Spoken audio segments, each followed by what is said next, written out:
¿Hasta qué punto la curiosidad de un niño puede tornarse obsesiva e incluso incómoda para la comunidad en que habita si ésta persiste hasta su etapa adulta? Sin duda, no es lo mismo demostrar condescendencia con los destellos de creatividad de la incipiente imaginación de un infante que elogiar las manías de un hombre que se vuelve tanto más extraño cuanto más tiempo le ha tomado olvidar sus tempranas obsesiones. Se podría decir que solo aquellos que son bendecidos con el don de la locura son capaces de adentrarse en los diferentes fenómenos y anomalías a los que tal vez podríamos acceder, de no ser por las ridículas limitantes, prejuiciosas y dogmáticas que desarrollamos como un escudo y que desacreditan a quienes intentan darle una explicación. Acompáñame pues a escuchar el siguiente relato de H.P. Lovecraft. Lengua de brujo.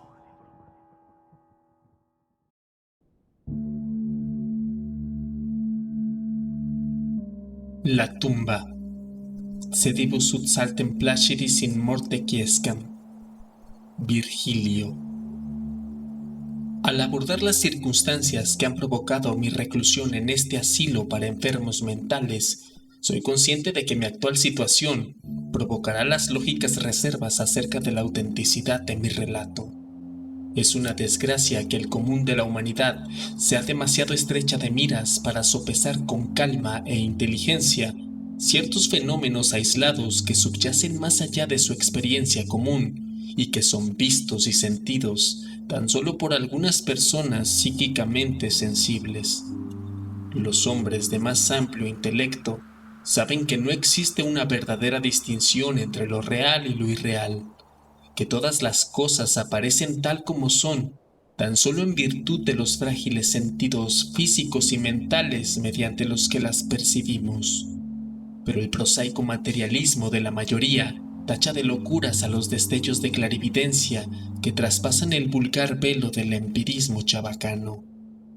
Mi nombre es Jervas Dudley, y desde mi más tierna infancia he sido un soñador y un visionario, lo bastante adinerado como para no necesitar trabajar y temperamentalmente negado para los estudios formales y el trato social de mis iguales.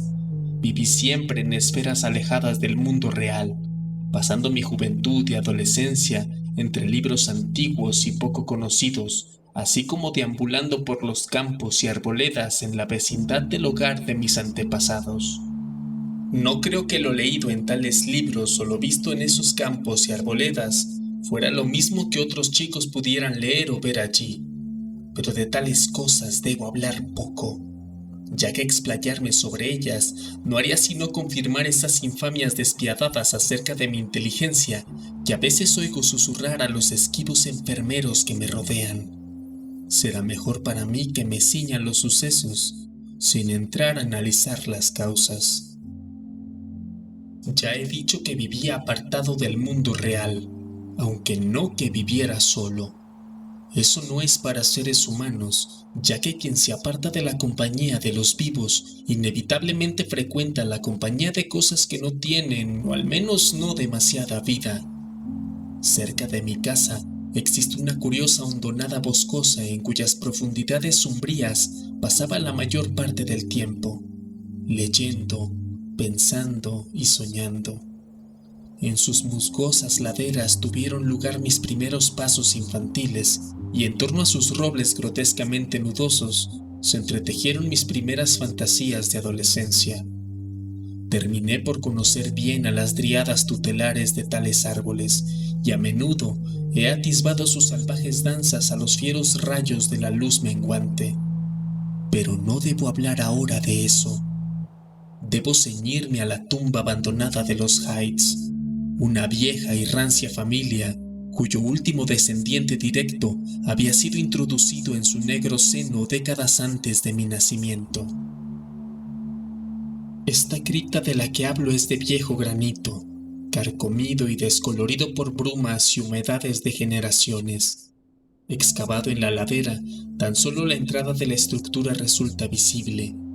La puerta Un bloque pesado e imponente de piedra cuelga sobre oxidados goznes de hierro y se encuentra entornada de forma extraña y siniestra mediante pesadas cadenas y candados, siguiendo una rústica costumbre de hace medio siglo. La residencia del linaje cuyos vástagos yacen aquí en urnas antiguamente coronaba la cuesta donde se halla la tumba, pero hace mucho que se derrumbó víctima de las llamas provocadas por la desastrosa caída de un rayo. Los más viejos del lugar a veces hablan con voces apagadas e inquietas acerca de la tormenta de medianoche que destruyó esa melancólica mansión, mencionando lo que ellos llaman cólera divina, en una forma tal que en años posteriores aumentaría la siempre fuerte fascinación que sentía por ese sepulcro devorado por las malezas. Tan solo un hombre había perecido por el fuego. Cuando el último de los Heights fue sepultado en este lugar de sombras y quietud, aquella triste urna de cenizas había llegado de una tierra distante, ya que la familia se había marchado tras el incendio de la mansión. Ya no queda nadie para depositar flores en el portal de granito, y pocos se aventuran entre las deprimentes sombras que parecen demorarse en forma extraña alrededor de sus piedras desgastadas por el agua. Nunca olvidaré la tarde en que me encontré por primera vez con esa casa de muerte casi oculta. Era mediado el verano, cuando la alquimia de la naturaleza transmuta el paisaje silvestre en una vívida y casi homogénea masa de verdor, cuando los sentidos se ven intoxicados por oleadas de húmedo verdor y el aroma sutilmente indefinible de la tierra y la vegetación. En tales parajes la mente pierde la perspectiva, tiempo y espacio se hacen vanos e irreales, y los sucesos de un pasado perdido laten insistentemente sobre la conciencia cautivada. Estuve vagabundeando todo el día a través de las místicas arboledas, pensando en cosas de las que no hace falta hablar, y conversando con seres que no debo mencionar. A la edad de 10 años ya había visto y oído multitud de maravillas ocultas para el vulgo, y era curiosamente viejo en ciertos aspectos. Cuando, tras abrirme paso entre dos exuberantes zarzales, me topé bruscamente con la entrada de la cripta, yo no sabía lo que había descubierto. Los oscuros bloques de granito, la puerta tan curiosamente entreabierta y los relieves funerarios sobre el arco no despertaron en mí asociaciones tristes o terribles. Sobre tumbas y sepulcros ya era mucho lo que sabía e imaginaba, aunque por mi peculiar carácter me había apartado de todo contacto con camposantos y cementerios.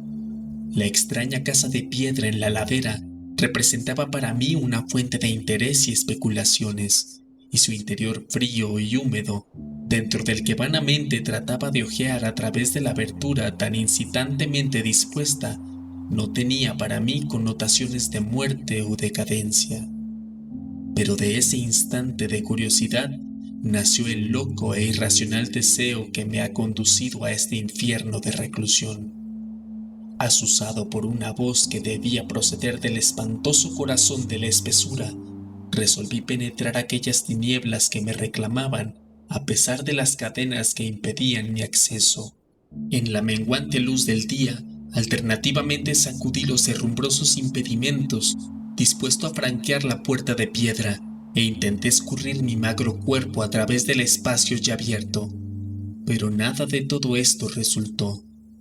Tras la curiosidad del principio, ahora me encontraba frenético, y cuando en el crepúsculo que avanzaba volví a casa, había jurado al centenar de dioses del bosque que, a cualquier precio, algún día me abriría paso entre las oscuras y heladas profundidades que parecían reclamarme.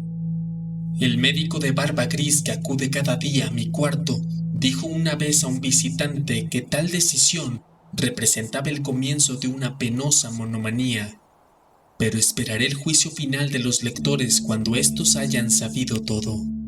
Consumí los meses posteriores al descubrimiento en inútiles tentativas de forzar el complejo candado de la cripta entreabierta, así como en discretas indagaciones acerca de la naturaleza e historia de esa estructura.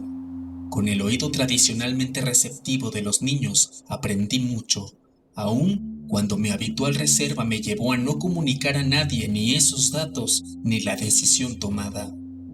Quizás debiera mencionar que no me sorprendí ni me aterré al conocer la naturaleza de la cripta.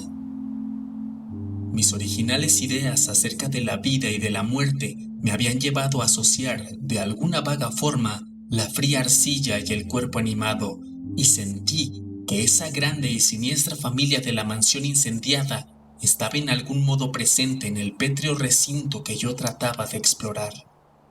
Las habladurías sobre ritos salvajes e idólatras orgías ocurridas antiguamente en el viejo lugar despertaban en mí un nuevo y poderoso interés por la tumba, ante cuyas puertas podía sentarme durante horas y más horas cada día. En cierta ocasión lancé una vela por la rendija de la entrada, pero no pude ver nada sino un tramo de húmedos peldaños que descendía. El olor del lugar me repelía al tiempo que me fascinaba. Sentía haberlo aspirado ya antes, en un remoto pasado anterior a todo recuerdo, previo incluso a mi estancia en el cuerpo que ahora habito. El año siguiente al descubrimiento de la tumba encontré una traducción carcomida por los gusanos de Las Vidas de Plutarco en el ático atestado de libros de mi hogar. Leyendo la vida de Teseo, quedé sumamente impresionado por aquel pasaje que habla sobre la gran roca bajo la que el héroe infantil había de encontrar las señales de su destino, tras hacerse lo suficientemente adulto como para alzar su enorme peso. Esa leyenda consiguió aplacar mi acuciante impaciencia por penetrar la cripta, ya que me hizo percibir que aún no había llegado el tiempo. Más tarde, me dije, alcanzaría fuerza e ingenio bastantes como para franquear con facilidad la puerta pesadamente encadenada, pero hasta ese momento debía conformarme con lo que parecían los designios del destino. En consecuencia, la atención dedicada al húmedo portal se tornó menos persistente, y dediqué mucho de mi tiempo a otras meditaciones sobre asuntos igualmente extraños. A veces me levantaba sigilosamente durante la noche, saliendo a pasear por aquellos camposantos y cementerios de los que mis padres me habían mantenido alejado. ¿Qué hacía allí? No sabría decir, ya que no estoy seguro de la realidad de algunos hechos, pero sé que al día siguiente de algunos de tales paseos solía asombrarme con la posesión de un conocimiento sobre temas casi olvidados durante muchas generaciones.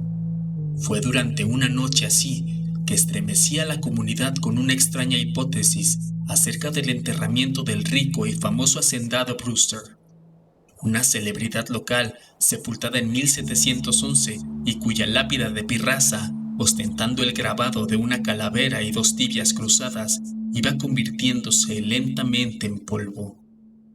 En un instante de infantil imaginación, juré no solo que el enterrador, Goodman Simpson, había hurtado sus zapatos con hebilla de plata, medias de seda y calzones de raso al muerto antes del entierro, sino que el mismo hacendado, aún vivo, se había girado por 2 veces en su ataúd cubierto de tierra el día después de ser sepultado. Pero la idea de penetrar la tumba nunca abandonó mis pensamientos, viéndose, de hecho, estimulada por el inesperado descubrimiento genealógico de que mis propios antepasados maternos mantenían un ligero parentesco con la familia de los Hydes, considerada extinta. El último de mi rama paterna, yo era asimismo el último de ese linaje más viejo y misterioso. Comencé a considerar esa tumba como mía y a esperar con ansiedad el futuro, esperando el momento en que pudiera traspasar la puerta de piedra y descender en la oscuridad aquellos viscosos peldaños de piedra. Adquirí el hábito de escuchar con gran atención junto al portal entornado, eligiendo para esa curiosa vigilia mis horas preferidas en la quietud de la medianoche. Al alcanzar la edad adulta, había abierto un pequeño claro en la espesura, ante la fachada cubierta de moho de la ladera, permitiendo a la vegetación adyacente circundar y cubrir aquel espacio a semejanza de un selvático enramado. Tal enramado era mi templo, la puerta herrojada del santuario, y aquí yacía tendido en el musgoso suelo, sumido en extraños pensamientos y enroñados sueños extraños. La noche de la primera revelación hacía bochorno. Debí quedarme dormido a causa del cansancio, ya que tuve la clara sensación de despertar al oír las voces. Dudo de mencionar sus tonos y acentos. De su cualidad no quiero ni hablar, pero puedo decir que había extraordinarias diferencias en su vocabulario, pronunciación y en la construcción de frases. Cada matiz del dialecto de Nueva Inglaterra, desde las groseras sílabas de los colonos puritanos a la retórica precisa de 50 años atrás, parecían hallarse representadas en aquel sombrío coloquio, aunque solo más tarde caí en cuenta. En ese instante, de hecho, mi atención estaba distraída con otro fenómeno, un suceso tan fugaz que no podría jurar que haya sucedido realmente. Apenas creí estar despierto, cuando una luz se apagó apresuradamente dentro del hondo sepulcro. No creo haber quedado pasmado o sumido en el pánico, aunque soy consciente de haber sufrido un cambio grande y permanente durante esa noche. Al volver a casa, me dirigí sin vacilar a un podrido arcón del ático, en cuyo interior encontré la llave que al día siguiente abriría fácilmente la barrera contra la que tanto tiempo había luchado en vano. Fue al suave resplandor del final de la tarde cuando por vez primera accedí a la cripta de la ladera abandonada. Un hechizo me envolvía y mi corazón latía con un alborozo que apenas puedo describir. Mientras cerraba a mis espaldas la puerta y descendía los pringosos escalones a la luz de mi solitaria vela, creí reconocer el camino y, aunque la vela chisporroteaba debido al sofocante ambiente del lugar, me sentía singularmente a gusto con aquel aire viciado, como de osario. Mirando alrededor, columbré multitud de losas de mármol sobre las que reposaban ataúdes o restos de ataúdes. Algunos estaban sellados e intactos, pero otros casi se habían deshecho, dejando las manijas de plata y placas caídas entre algunos curiosos montones de polvo blancuzco. En una de las placas leí el nombre de Sir Geoffrey Hyde, que había llegado desde Sussex en 1640 y muerto aquí unos años después. En un llamativo nicho había un ataúd bastante bien conservado y vacío que me hizo sonreír a la par que estremecer. Un extraño impulso me llevó a encararme a la amplia losa, apagar la vela y yacer dentro de la caja desocupada. Con la luz gris del alba salí dando tumbos de la cripta y aseguré la cadena de la puerta a mi espalda. Ya no era un joven, aun cuando tan solo 21 inviernos habían pasado por mi envoltura corporal. Los aldeanos más madrugadores que alcanzaron a presenciar mi vuelta a casa me contemplaron atónitos, asombrados de los signos de juerga tormentosa visibles en alguien cuya vida era tenida por sobria y solitaria. No me mostré ante mis padres hasta después de un largo y reparador sueño. En adelante frecuenté cada noche la tumba, viendo, escuchando y realizando actos que jamás debo revelar. Mi forma de hablar, siempre susceptible de las influencias más inmediatas, fue lo primero en sucumbir al cambio, y la súbita aparición de arcaísmos en mi habla fue pronto advertida. Más tarde, mi conducta se tiñó de extraño valor y temeridad, hasta el punto de que inconscientemente comencé a adoptar la actitud de un hombre de mundo, a pesar de mi reclusión de por vida. Mi anteriormente silenciosa lengua se tornó voluble, con la gracia fácil de un Chesterfield o el cinismo ateo de un Rochester. Mostraba una curiosa erudición, completamente alejada de los saberes fantásticos y monacales de los que me había empapado en mi juventud, y cubría las hojas de guarda de mis libros con fáciles e improvisados epigramas que tenían influencia de Guy, Prior y los más vivos de los burlones y poetas augustos. Una mañana, durante el desayuno, me puse al borde del desastre al declamar con acentos netamente ebrios una efusión de alegría bacanal del siglo XVIII, un soplo de alegría georgiana nunca consignada en libros, que rezaba más o menos así. Acudid acá, mozos, con vuestras jarras de cerveza, y bebed por el presente antes de que se esfume. Apilad en vuestro plato una montaña de carne, pues el comer y el beber nos brinda alivio. Así que colmad vuestros vasos, ya que la vida pronto pasará. Cuando estéis muertos no brindaréis a la salud del rey o de vuestra chica. Anacreonte tenía la nariz roja según cuentan. ¿Pero qué es una nariz colorada a cambio de estar alegre y vivaz?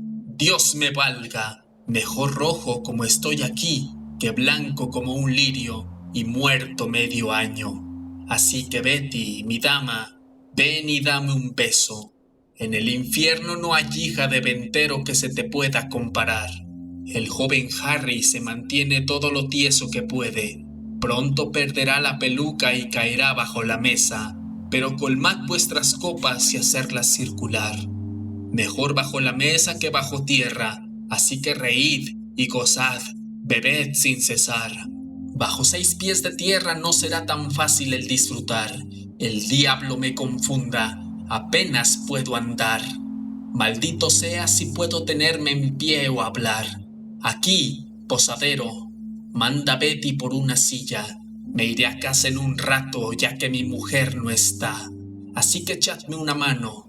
No me tengo en pie, pero contento estoy mientras me mantenga sobre la tierra. Por esa época comencé a albergar mi actual miedo al fuego y las tormentas. Antes indiferente a tales cosas, sentía ahora un inexplicable horror ante ellas y era capaz de recogerme al rincón más profundo de la casa cuando los cielos amenazaban con aparato eléctrico. Uno de mis refugios favoritos durante el día era el ruinoso sótano de la mansión quemada, y con la imaginación podría pintar la estructura tal y como había sido antiguamente. En cierta ocasión, asusté a un aldeano conduciéndolo en secreto a un sombrío subsótano, cuya existencia me parecía conocer a pesar del hecho de que había permanecido desconocido y olvidado durante muchas generaciones. Al final ocurrió lo que tanto había temido. Mis padres, alarmados por la alteración de ademanes y apariencia de su único hijo, comenzaron a ejercer sobre mis movimientos un discreto espionaje que amenazaba con conducirme al desastre. No había comentado a nadie mis visitas a la tumba, habiendo guardado mi secreto propósito con religioso celo desde la infancia. Pero ahora me veía obligado a guardar precauciones cuando deambulaba por los laberintos de la hondonada boscosa, ya que debía despistar a un posible perseguidor. Guardaba la llave de la cripta colgando de un cordel alrededor de mi cuello, cuya existencia tan solo era conocida por mí. Nunca saqué del sepulcro ninguna de las cosas que encontré entre sus muros. Una mañana, mientras salía de la húmeda tumba y cerraba las cadenas del portal con la mano no demasiado firme, advertí en un matorral adyacente el rostro de un observador. Sin duda, el fin estaba cerca, ya que mi enramado había sido descubierto y el objeto de mis salidas nocturnas desvelado. El hombre no se me acercó, por lo que me apresuré a volver a casa en un esfuerzo por espiar lo que pudiera informar a mi preocupado padre. ¿Iban mis estancias más allá de la puerta encadenada a ser reveladas al mundo? Imaginen mi regocijado asombro cuando escuché al espía contar a mi padre con un precavido susurro que yo había pasado la noche en el enramado exterior a la tumba, con mis ojos somnolientos clavados en la hendidura que entreabría la puerta arrojada. ¿Mediante qué milagro se había visto engañado el observador? Ahora estaba convencido de que un agente sobrenatural me protegía. Envalentonado por tal circunstancia celestial, volví a visitar abiertamente la cripta, seguro de que nadie podría presenciar mi entrada. Durante una semana, degusté al completo los placeres de ese osario común que no debo describir. Cuando aquello sucedió y me arrancaron de allí para traerme a este maldito lugar de pesar y monotonía. No debí salir esa noche, ya que el estigma del trueno acechaba en las nubes y una infernal fosforescencia brotaba del fétido pantano ubicado al fondo de la hondonada. La llamada de los muertos también era distinta. En vez de la tumba de la ladera, procedía del calcinado sótano en lo alto, cuyo demonio tutelar me hacía señas con dedos invisibles. Cuando salí de una arboleda intermedia al llano que hay entre las ruinas, contemplé a la brumosa luz lunar, algo que siempre había esperado vagamente. La mansión, desaparecida un siglo antes, alzaba una vez más sus majestuosas formas ante la mirada extasiada. Cada ventana resplandecía con el fulgor de multitud de velas. Por el largo sendero acudían los carruajes de la aristocracia de Boston, al tiempo que una muchedumbre de petimetres empolvados iba llegando a pie desde las mansiones vecinas. Con tal gentío me mezclé, a sabiendas de que mi sitio estaba entre los anfitriones, no entre los invitados. En el salón sonaba la música, risas y el vino estaba en cada mano. Reconocí algunas caras, aunque las hubiera distinguido mucho mejor de haber estado secas o consumidas por la muerte y la descomposición. Entre una multitud salvaje y audaz, yo era el más extravagante y disipado. Alegres blasfemias brotaban a torrentes de mis labios, y mis bruscos chascarrillos no respetaban la ley de Dios, el hombre o la naturaleza. Súbitamente, un retumbar de trueno, haciéndose oír aún sobre el estrépito de aquella juerga tumultuosa, rasgó el mismo tejado e impuso un soplo de miedo en aquella porcina compañía. Rojas llamaradas y tremendas ráfagas de calor envolvieron la casa, y los concelebrantes, aterrorizados por el descenso de una calamidad que parecía trascender los designios de la naturaleza ciega, huyeron vociferando en la noche. Tan solo quedé yo, atado a mi asiento por un terror mortal jamás sentido hasta entonces. Y en ese instante, un segundo horror tomó posesión de mi alma. Quemado vivo hasta ser reducido a cenizas, mi cuerpo disperso a los cuatro vientos, jamás podría yacer en la tumba de los Hydes. ¿Acaso no tenía derecho a descansar durante el resto de la eternidad entre los descendientes de Sir Geoffrey Hyde? Sí, reclamaría mi herencia de muerte aun cuando mi espíritu hubiera de buscar durante eras otra morada carnal que la situase en aquella losa vacía del nicho de la cripta. Jervas Hyde nunca arrastraría el triste destino de Palinuro. Mientras el espejismo de la casa ardiente se desvanecía, me encontré gritando y debatiéndome como un loco entre los brazos de dos hombres, uno de los cuales era el espía que me había seguido hasta la tumba. La lluvia caía a raudales y sobre el horizonte sur había fogonazos de los relámpagos que acababan de pasar sobre nuestras cabezas. Mi padre, con el rostro surcado de pesar, no hacía gesto mientras yo le pedía a voces que me dejara reposar en la tumba, advirtiendo con frecuencia a mis captores que me trataran con toda delicadeza posible.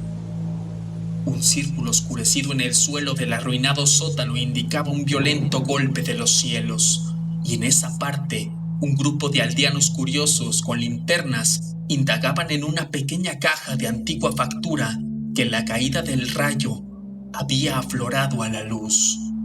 Cesando en mis inútiles y ahora sin objeto forcejeos, observé a los espectadores mientras examinaban el hallazgo, y se me permitió participar de su descubrimiento. La caja, cuyos cerrojos habían sido rotos por el golpe que la había desenterrado, contenía multitud de documentos y objetos de valor, pero yo tan solo tenía ojos para una cosa. Era la miniatura en porcelana de un joven con una elegante peluca de rizos, ostentando las iniciales J.H. El rostro era tal y como yo me veía, de suerte que bien pudiera haber estado contemplándome en un espejo. Al día siguiente me trajeron a este cuarto con barrotes en la ventana, pero me he mantenido al tanto de ciertas cosas, merced a un sirviente no muy espabilado y ya de edad, por quien sentí un gran cariño durante la infancia y quien, al igual que yo, ama los cementerios. Lo que me he atrevido a contar de mis experiencias dentro de la cripta tan solo me ha brindado sonrisas conmiserativas. Mi padre, que me visita a menudo, dice que no he traspasado el portal encadenado y jura que el herrumbroso cerrojo, cuando él lo examinó, no daba muestras de haber sido tocado en 50 años. Incluso afirma que todo el pueblo conocía mis viajes a la tumba y que con frecuencia me observaban durmiendo en el enramado exterior a la espantosa fachada, los ojos entreabiertos y fijos en el resquicio que conduce al interior. Contra tales afirmaciones carezco de pruebas, ya que mi llave se perdió durante la lucha en esa noche de horror. Las extrañas cosas del pasado que aprendí durante aquellos encuentros nocturnos con los muertos son atribuidos al fruto de mi codicioso e incesante hojear de los viejos volúmenes de la biblioteca familiar. De no haber sido por mi viejo criado, Hiram, a estas alturas yo mismo estaría bastante convencido de mi propia locura. Pero Hiram, fiel hasta el final, ha tenido fe en mí y ha provocado lo que me lleva a publicar al menos parte de esta historia. Hace una semana, forzó el cerrojo que aseguraba la puerta de la tumba perpetuamente entornada y descendió con una linterna a las sombrías profundidades. En una losa, en el interior de un nicho, descubrió un ataúd viejo, pero vacío, en cuya deslustrada placa reza esta simple palabra: Yerbas. En ese ataúd y en esa cripta me ha prometido que seré sepultado.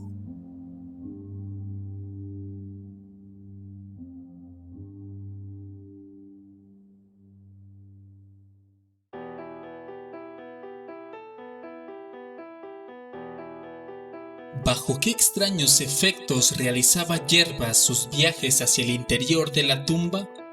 ¿Acaso sería algún fallo en la realidad, o más bien la capacidad de separar al ser etéreo de su recipiente físico con el que comparte espacio? Es fascinante a la vez que aterrador saber que un sentimiento tal como el miedo puede ser capaz de cruzar la casi infranqueable barrera de la muerte sin mostrar señales de debilitamiento.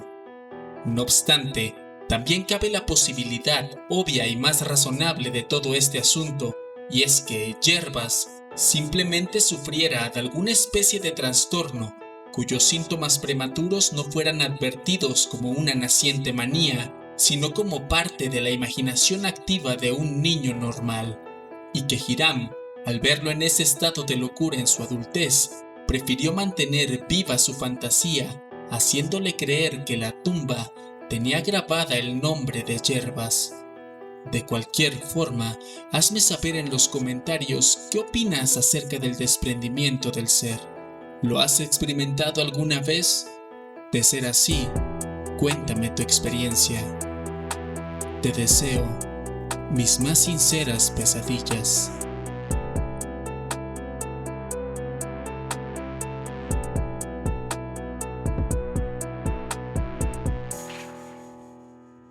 Lengua de brujo.